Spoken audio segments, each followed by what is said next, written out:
Mais comment ça m'a semblé long de pas vous retrouver pendant 2 semaines.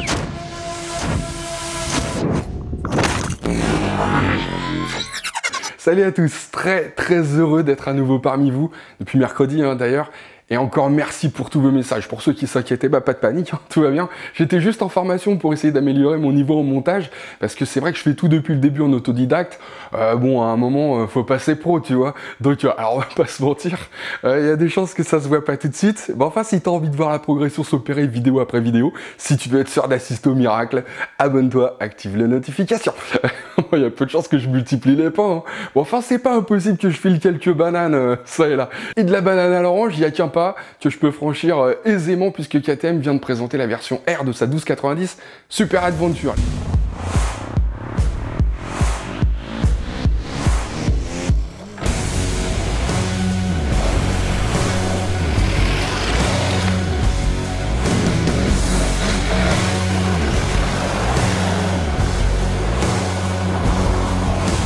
Les Autrichiens n'ont donc pas oublié ceux qui affectionnent particulièrement les balades bucoliques. Question design, alors elle évolue de la même façon que la S, mais on remarque tout de suite qu'elle hérite d'une bulle un petit peu plus courte et surtout de crash bar pour protéger le moteur s'il lui venait soudainement l'envie de se mettre en PLS. Côté moteur, on retrouve bien sûr le LC8 de 1301 cm3 qui est donc passé à Euro 5, un bicylindre en V qui développe 160 chevaux et 138 Nm de couple, je le rappelle. Côté autonomie, ça devrait pas être mal parce que son réservoir qui est en 3 parties permet d'embarquer 23 litres, sachant que la consommation est donnée à 5,7 litres au 100, en roulant à la cool, on devrait pouvoir atteindre les 400 km sans aller saluer le pompiste, quoi. Je reviens pas sur le package électronique, on a déjà vu ça la dernière fois avec la S. En revanche, la Super Adventure R hérite d'une partie cycle spécifique, à commencer par une fourche inversée WP Explore de 48 mm qui est entièrement réglable, 220 mm de débattement et un amortisseur WP-PDS qui lui aussi débat sur 220 mm. Là, tu finirais presque par regretter qu'il n'y ait pas plus de dodane dans le quartier, tu vois. Et au passage, elle hérite aussi de jantes à rayons signées Alpina, 18 pouces à l'arrière, 21 à l'avant, of course. Et tout ça pour combien, ma bonne dame ? 1000 € de plus que la version S, c'est-à-dire 19 599 €. T'as raison, Achille, ça représente quand même quelques croquettes. Mais enfin, connaissant KTM, si t'es un bon, tu dois quand même bien te marrer avec un engin pareil. Plus que la Panamérica. Attends, on verra ça un petit peu plus tard. Pour l'instant, déjà, il faut qu'on parle de triomphe, parce que les Anglais viennent de dévoiler la gamme Bonneville Euro 5 cette semaine. Alors, je vais essayer de résumer, parce qu'ils ont sorti 38 modèles différents. Non, je plaisante, enfin, il y en a 5, mais ouais, quand même, ça fait beaucoup. Alors, on commence par la T100. Elle aura jamais autant ressemblé à une T120, sauf qu'elle conserve son 900, bien sûr, revue et corrigée pour Euro 5. Évidemment, et la chose incroyable, non contente de conserver son couple de 80 Nm, elle gagne 10 chevaux. Elle passe à 65 chevaux, 500 tours minute plus tard qu'avant. Et au passage, elle perd 4 kg et gagne un nouveau freinage à l'avant.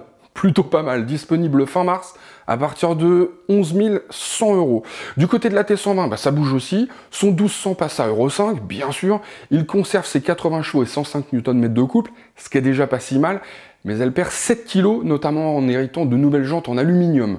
Pour le reste, nouvelle instrumentation, mode de conduite optimisé, régulateur vitesse de série et nouveau frein Brembo au programme dispo en mars à partir de 13 000 €. On passe à la Street Twin qui se décline en Goldline. C'est une version avec un petit stripping doré qui sera produite à seulement 1000 exemplaires.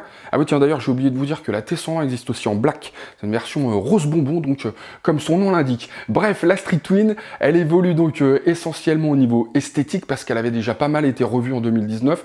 Donc elle passe Euro 5, mais elle conserve donc 65 chevaux et 80 Nm de couple. Dispo donc elle aussi en mars, moyennant 9 450 €. C'est sous la barre des 10 000, à part pour la Goldline qui passe à 10 050 €. La Bobber maintenant, fini la version standard. Effectivement, Triumph ne proposera plus que la Black. Faut dire que bon, c'est quand même celle qui se vendait le plus, donc bon, on va pas non plus multiplier les modèles pour rien. Euro 5 ne change rien en termes de performance, ça c'est bien. On reste donc sur du 78 chevaux et 106 Nm de couple. En revanche, elle gagne 3 litres dans le réservoir, qui passe donc à 12 litres. Et franchement, c'était pas du luxe. On devrait maintenant pouvoir atteindre assez facilement les 220-230 km d'autonomie. Et ça, c'est vachement bien. Et je vous ai dit d'ailleurs que j'adorais cette moto. Ouais, ça en surprendra peut-être certains, mais vraiment, j'ai vraiment aimé rouler avec cette Bobber. Non, c'est vrai, c'est pas une blague. 78 chevaux, 106 Nm de couple, donc toujours au programme, malgré les nouvelles normes, et elle se dote en plus d'un mode pluie et d'un contrôle de traction déconnectable. En revanche, question prix, bon, alors c'est pas donné parce qu'il vous en coûtera quand même 14 550 € si vous voulez repartir avec elle fin mars. Et on termine avec la Speedmaster, c'est-à-dire un bobber à 2 places, ou presque. Hein. C'est le cruiser feed-forward de la famille, hein, pied en avant. Comme la bobber, elle conserve ses 78 chevaux et 106 Nm de couple. En revanche, elle reçoit une fourche plus grosse, et pas qu'un peu, puisqu'elle passe de 41 à 47 mm.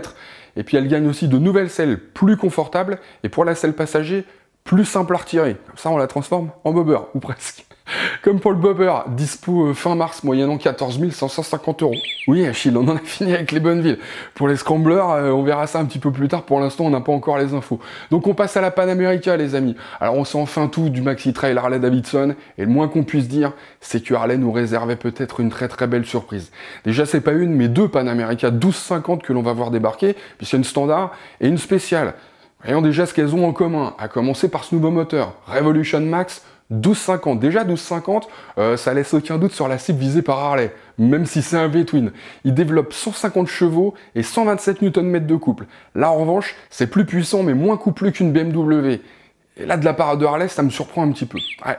Même si à partir du moment où on n'a pas lutté pour connaître la puissance, bon, plus rien ne devrait me surprendre, t'as raison.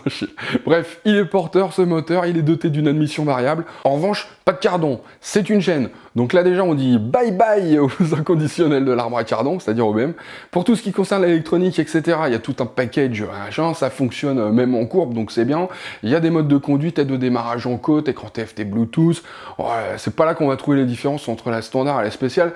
Même si, par exemple, il y a plus de modes de conduite sur la spéciale. En fait, ce qui se passe, c'est que la spéciale, ça serait plutôt une confort. Ça se voit notamment à la suspension, puisque la standard est équipée d'une fourche inversée de 47 mm et d'un amortisseur réglable manuellement, alors que la spéciale, elle est dotée de suspension semi-active, c'est-à-dire une fourche inversée Showa BFF de 47 mm et un amortisseur Showa BFRC, tous deux réglables donc électroniquement, alors avec un petit bouton ou alors vraiment de façon très automatique.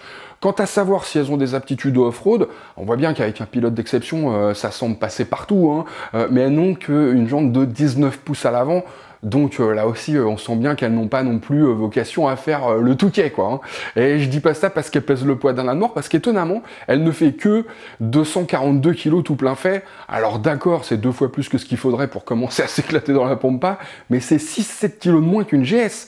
Donc on peut pas dire qu'elle soit totalement larguée de ce point de vue-là. Quant à son tarif, pour une Harley, je le trouverais presque contenu, puisque dès le mois de juin, la standard sera proposée à 15 999 € et ça sera 18 299 € pour la spéciale. Donc là encore, on est dans les prix du marché. Conclusion, j'espère bien avoir l'occasion d'essayer cette moto. Et puisque je parle de Harley, tiens, pendant que j'y suis, je suis tombé sur l'Instagram d'un abonné qui est un vrai passionné de cette marque et franchement, il poste des photos de dingue. Il s'appelle Road King Custom. Vous avez le lien dans la description. Allez jeter un œil sur son compte à l'occasion, vous verrez ça, c'est magnifique. Je sais pas où il sort ses photos, mais c'est génial, c'est un régal à regarder. Sur ce les amis, aloha.